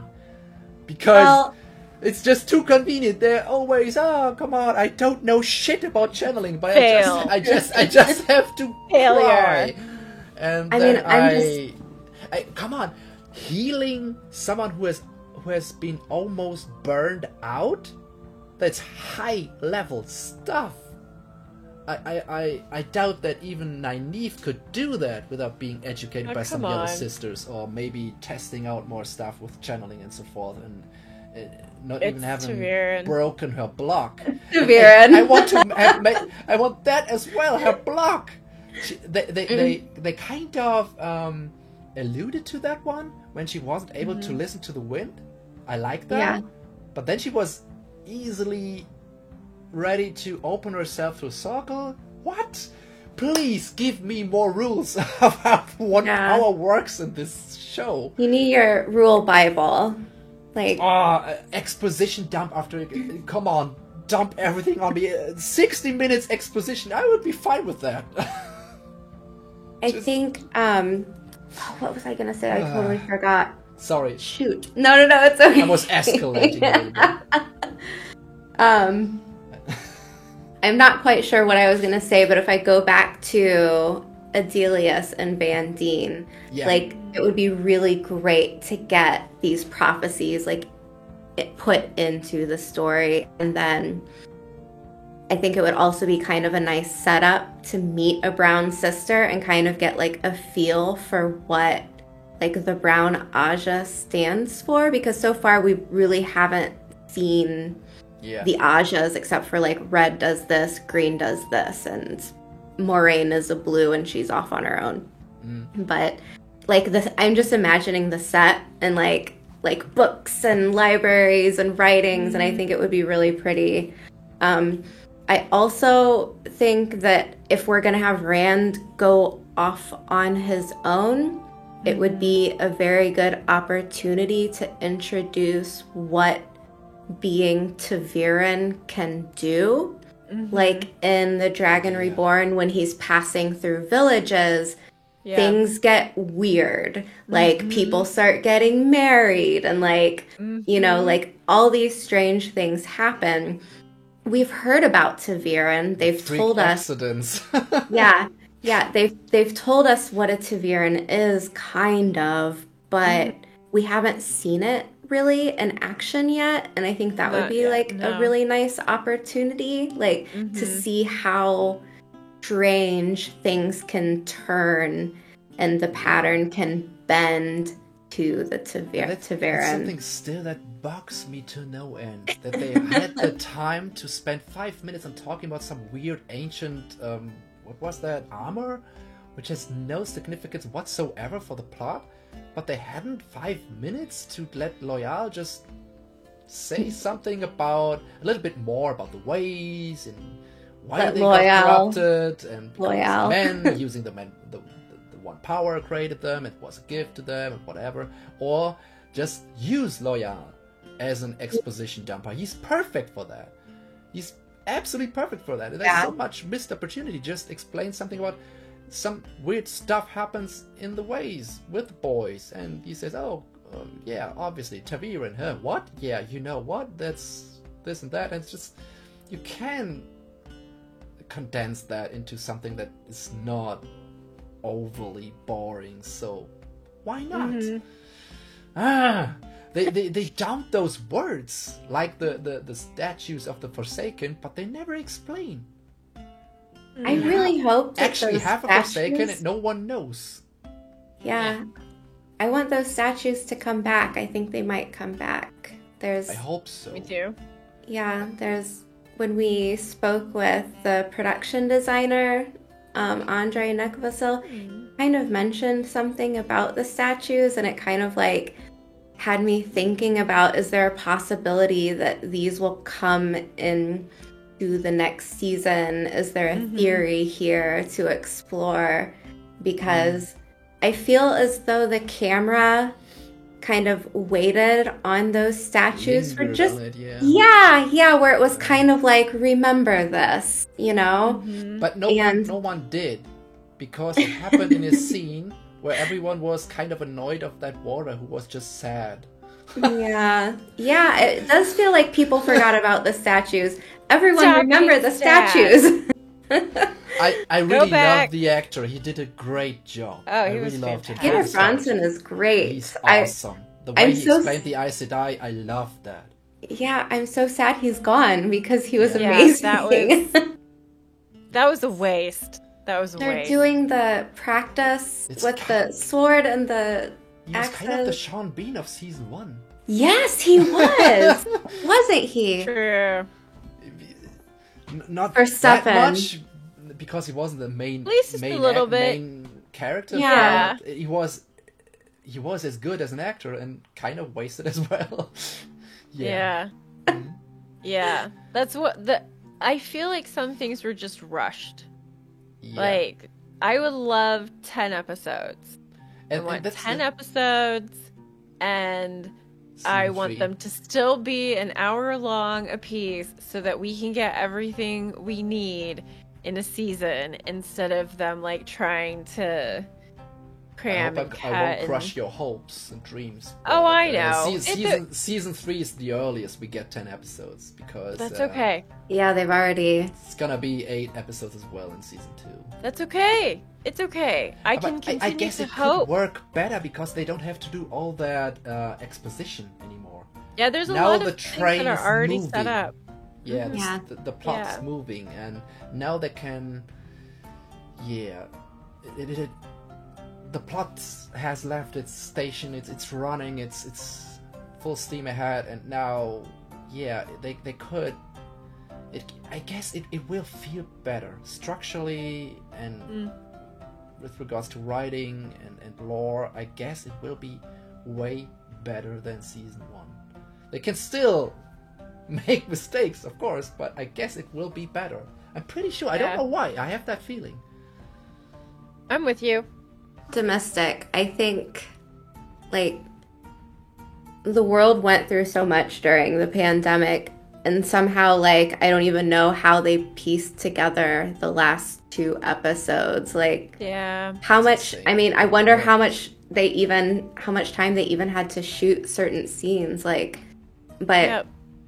I'm just like, I'm thinking about, like, getting our daughter Air, like, Elaine, like, she's just listening. I heard you say it too in a video, like, as soon as you hear her voice, it's just like, yeah, that's her, like, it's like, She it has that fits. posh way. Yes. It's awesome. Yes. Yeah. Little And- know-it-all. Yeah, I love it though. Like, just her, you know, her nose is always just a little bit higher up in the air. It's great. Royal aura. Yeah, and the possibility of meeting Während is like, wow. Like, I think that something that they did really well was like give us more of a backstory on Dana, the dark friend, where it seemed a little bit more like realistic, people joining the side of the shadow, just not because Like they're the cycle. evil. Yeah, because there was a purpose, something that they wanted to achieve. And when I think Very about nihilistic, but it's a purpose. it's a purpose, yeah, but that was besides the point. Like, we get more backstory on Logain. Like, I would love to see that done with more characters that are like we don't get any backstories to. Like, I think the most intriguing thing about Während is we don't know why she chose what she chose at all. Like, how did she get involved with the Black Aja in the first place? Like, what happened? What's the story there? Yep. Is there a possibility that we'll get some, you know, new backstory for someone? Like, who knows what we're gonna get? I could. Oh. You know what? What? We only have 10 minutes left, and Oh! I just realized this. Full spoilers, guys. By the way, Well, I mean, man, I have to change the description or the title or whatever, so it's something like full book spoilers. So this was just, and yeah, well, it is what it is, but It is what it is. regardless, like, Yeah. yeah, but there's much to look forward to. Obviously, maybe those interactions between if we see them, maybe between Elaine and Matt. That could be fun, especially when they combine books 2 and 3. We have to see. That's something which really intrigues me. How are they going to do that? Will they combine Falme and Tyr? Because there's 2 times kind of the same showdown in books 2 and 3. They can't pull that off in the show up. Can they? Tracy looks like she's gonna say something. Tracy. This is what I mean by want it to be like The Expanse season 2. I want them to do Falme, and I still want them to do Tyr, and I want them to do all the things that are like big and dramatic, and just make it work. Just make it work, guys. Keep through it. Give us both Falme and Tyr same season. I want it all. There's no reason not to. There's no reason not to. Budget is always whatever. It's Amazon. Tell me they have budget issues. I'm sorry. I will not believe that. One glimmer of hope could be that they have now established Jordan Studios. They have a lot of sets built already. Yep. So costumes scenes done. in Tar Varlon and costumes and all that stuff, it has already been done, so that won't eat up any budget for season 2. So maybe. I want the foregate. Like I want. And most of the time they do that very sly in a TV show. They just have some sets or sound stages, and the rest of the city, when they show a wide shot, it's just completely CGI or stuff. You don't even see that, so that's what the production designer said he does not want to do. So they don't want they don't want green screens and totally artificial surroundings for the actors. They want real sets, but you can have real sets and have just those establishing shots. Like they have in Tar Varlon. It works as well. So they could do that if they have a good location for a city at the shore, wherever, somewhere in Europe. Don't know. It could work totally. Give us a on the ocean, on the water scene, like a good boat scene. By the way, have you read that comment from Jens? If Während doesn't have an ink stain on her nose, I call this show BS. We revolt. That was awesome. Sorry, I interrupted you again. No. Okay. Talking about Während is always necessary. It's always okay. Yeah. I mean, it's interesting. Some call the structure of season 1 weird or problematic, but I thought there's some how you call that, method to the madness. So I called it a show and then maybe tell some episodes later. So you always have that mantra, show don't tell, and they did that so often, and most of the time non-book readers were left what just happened, and book readers as well. But then 1 or 2 episodes later they mentioned it kind of offhand in some line of dialogue or so, or they delivered a little exposition dump afterwards, and that's how they did it, and that's what I placed my hopes on for season 2. So that we had a lot of fireworks and spectacle, and when the girls get to the tower, we get all that explained later. We get it shown first, and now we get it hopefully explained, and I stick with my opinion. If they shy away from Saidin and Saidar, this is the wrong show to adapt. They kind of somehow have to tackle that, because main plot points depend on it. I say, for instance, that grand finale of Winter's Heart. Yeah. You cannot do that without Saidin and Saidar, without those 2 halves, and without or Calendar. The whole problem about Calendar, you just ignore that, and that's one of my fears, that Rafe just says, well, the characters are the core and heart of this story. All the magic mumbo jumbo, whatever. I hope, but I fear at the same time. Hopefully we all get to put novice white on, show up to the tower, and they will explain, you know, like we'll get those rules. Yeah. Hopefully. That would be Crossed cool. fingers. I don't know how you guys feel, but I definitely, I'm not on board with people calling raves disrespectful of the source material.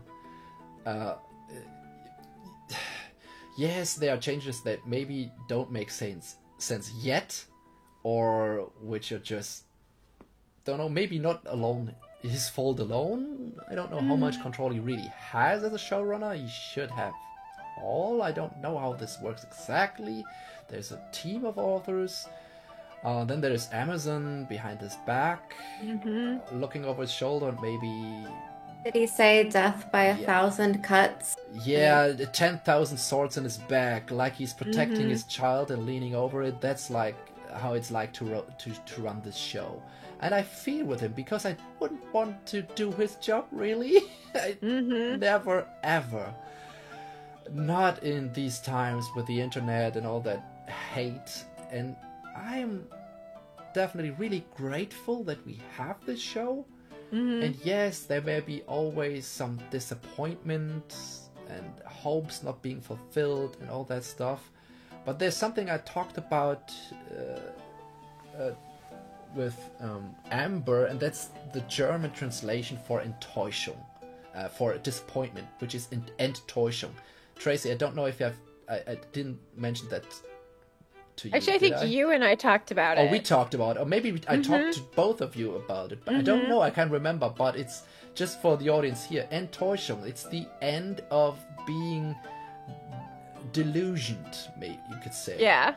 So The veil has been lifted. Yeah, you put all those expectations in what is objectively right with regards to the Wheel of Time in your head, and then there's, hey, look, there's another individual with another head and another brain and another soul and another way of experiencing art, and he has another interpretation of what's important to him when it comes to this book.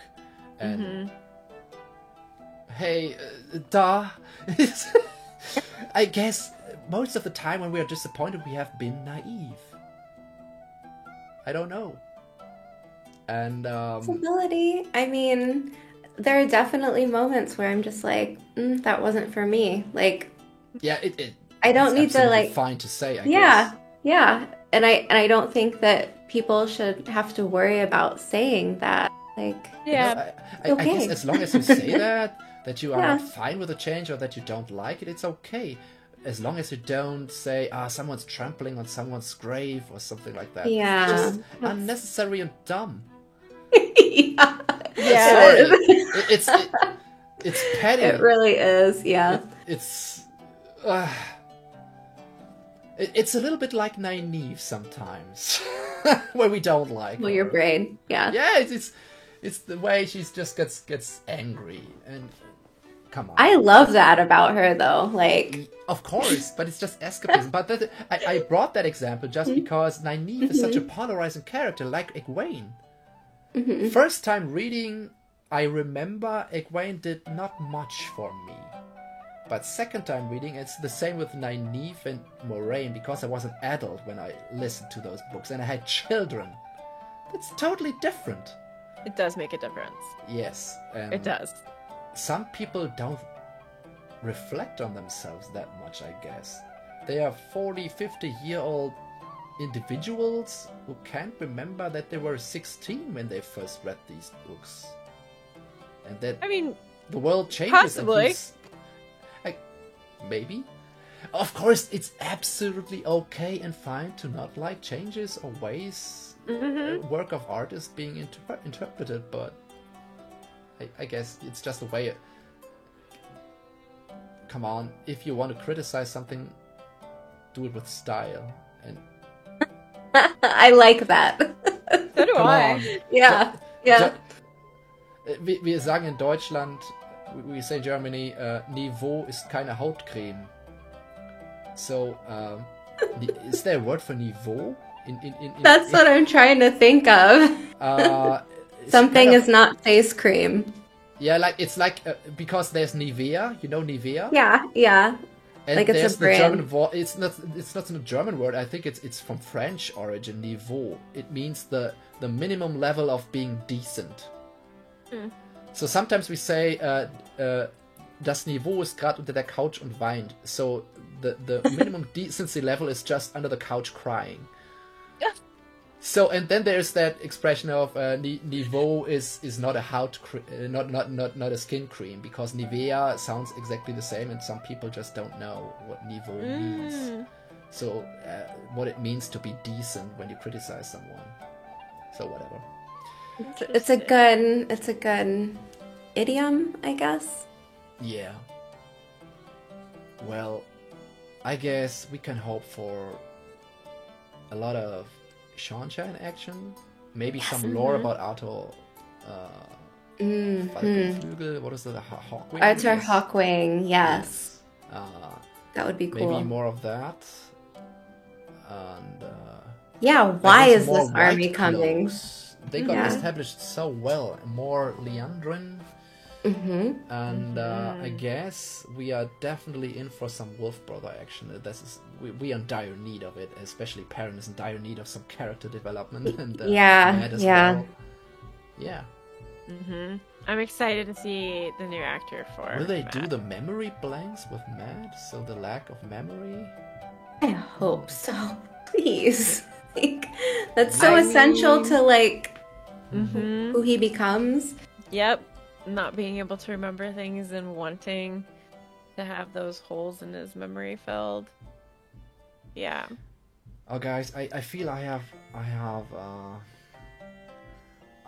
talked way too much again because I was so it overwhelmed me at some parts because I kind of don't know. I wanted to just get it out. It's good to get it out. I'm get it out. sorry. Have I cut you off? Did you want to tell us more about what you thought might just still happen, or what you think the kind of direction the show is going to take? I mean, we'll probably be talking about that in almost every podcast. The upcoming year, whatever. Yeah, I mean, like, it's always unfolding a little bit, especially as we're reading The Great Hunt and, like, looking at really specific areas and being like, that, I want to see that, and I want to see it done like this. So I think it's more of a, as it comes, this is how I want to see it. So I don't really have a whole lot to add right now, but I mean, we talk Wheel of Time at least once a week and have it on YouTube and on our podcast. So yeah, feel free to join us for those things. Watching those. I hope so. Yeah, I hope so. Yeah, it's we have a good time. We have a good time. What about you, Amber dear? Do you have anything you want to add? just looking forward to season 2 cautiously. I mean, there's so much that I think that they really have free range right now to go in many directions, and I'm okay with changes as long as I'm entertained. Like, as long as I'm like watching it and like smiling or, you know, laughing or like sad, like a character that I like is getting hurt or something, like as long as I'm feeling emotions behind it, like they're doing something right. I just don't want to be bored is all. That's it. Yeah. Traci, I want to feel connected. Yeah, Traci, you said something about that, about Rafe's comments about why they did the fake out deaths, just to prepare us for more death and destruction to come. And for some main characters to die, because they cannot keep a cast of 45 regulars and so forth. But if you say that, then everyone sees it coming, so now is it going to be shocking? I don't know, it depends on who they kill off. I guess it was... do you know what I think? I guess it was kind of a lame excuse, because they know, okay, we made a big mistake here. Shit just hit the fan, and okay, how can we do damage control here? It feels like that. Because if that was the plan, you cannot prepare someone for real death occurring by having fake out deaths, and in that frequency, and so many in just one episode. it bears any sense, any logic. I don't know. I just have logic. Logical is good. I just have to go back to, like, if anything is possible, like, it doesn't become, you know, as exciting anymore, I guess. Like, I'm a little fearful that they haven't, they weren't able to, get all the criticism, and then just make improvements, because they were. I guess they had already done half of season 2 when the shitstorms broke loose. I don't know. So we will have to see. Whatever. The books are always there, and I rated the show with 7 out of 10. Did you do a rating, by the way, for the whole season? we were doing episodes at one point, and then we just kind of stopped halfway through.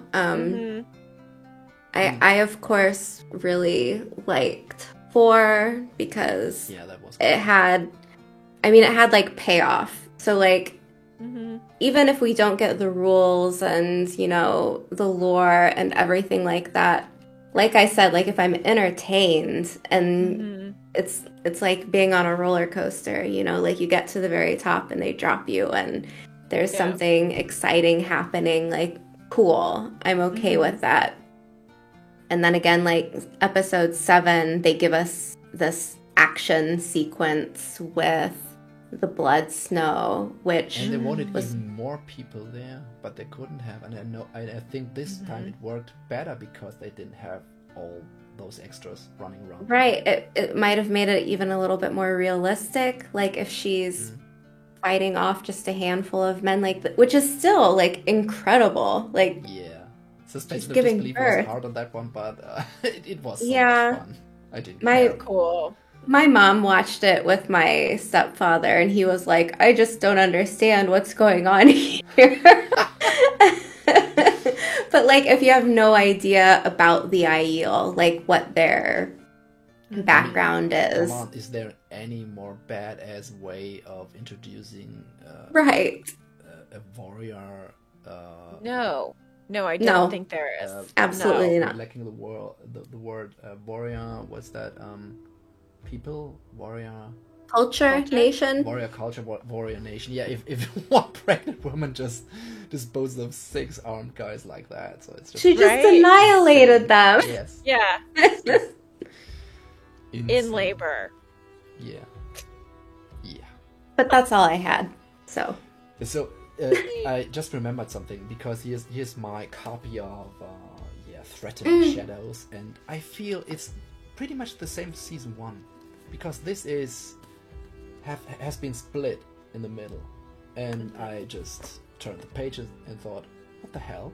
And it's kind of with season 1, because we had all that build up and not enough payoff, and that's why I guess we were left with that feeling of we kind of want more, because there's a lack, something we were promised maybe to get.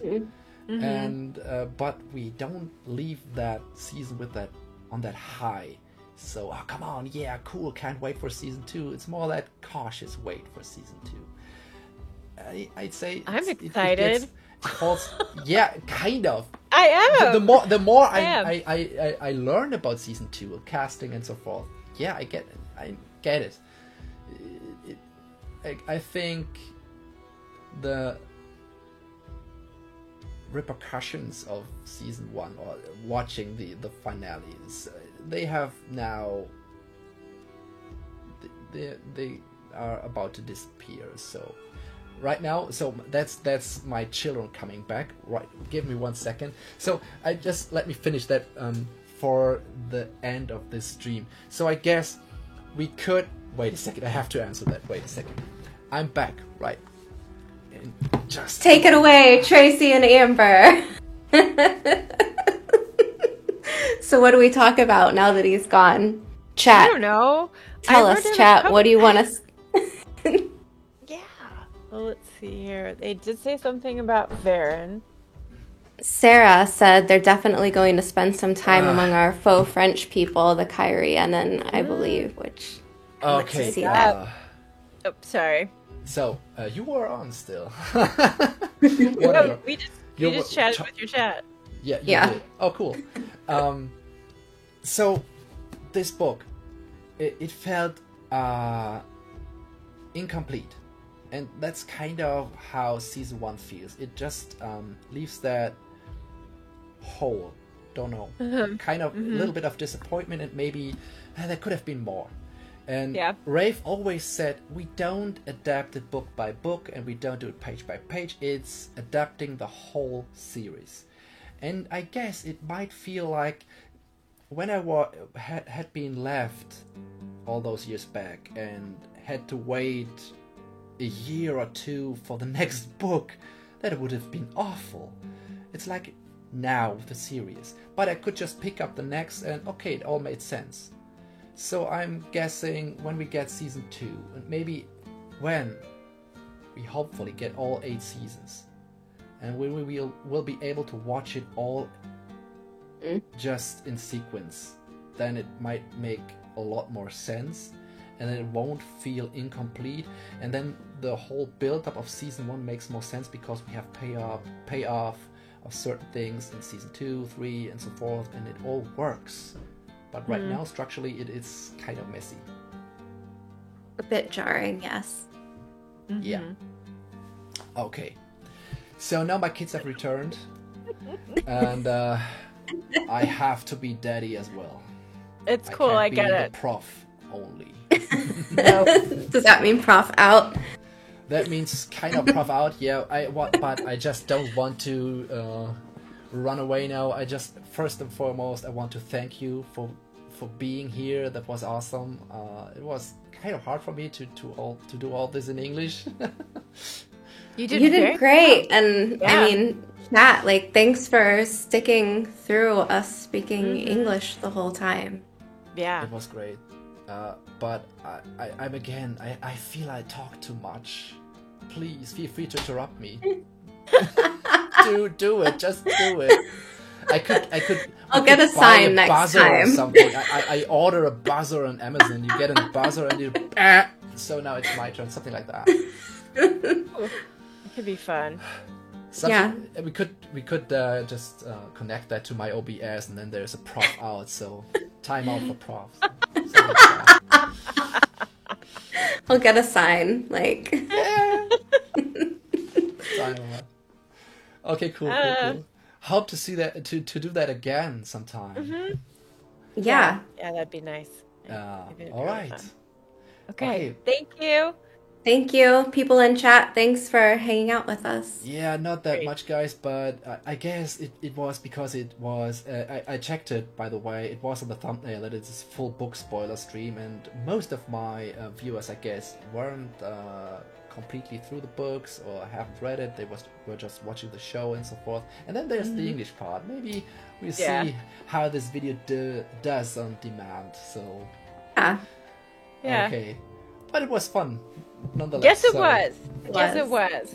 Thank you for having us. Awesome. I need something to drink. Yeah, me too. Bye, everyone. Bye. All right, guys. Okay, we're off. This was it for today. No, you are still on. Okay, right. Prof out, and see you next time. Bis zum nächsten Mal.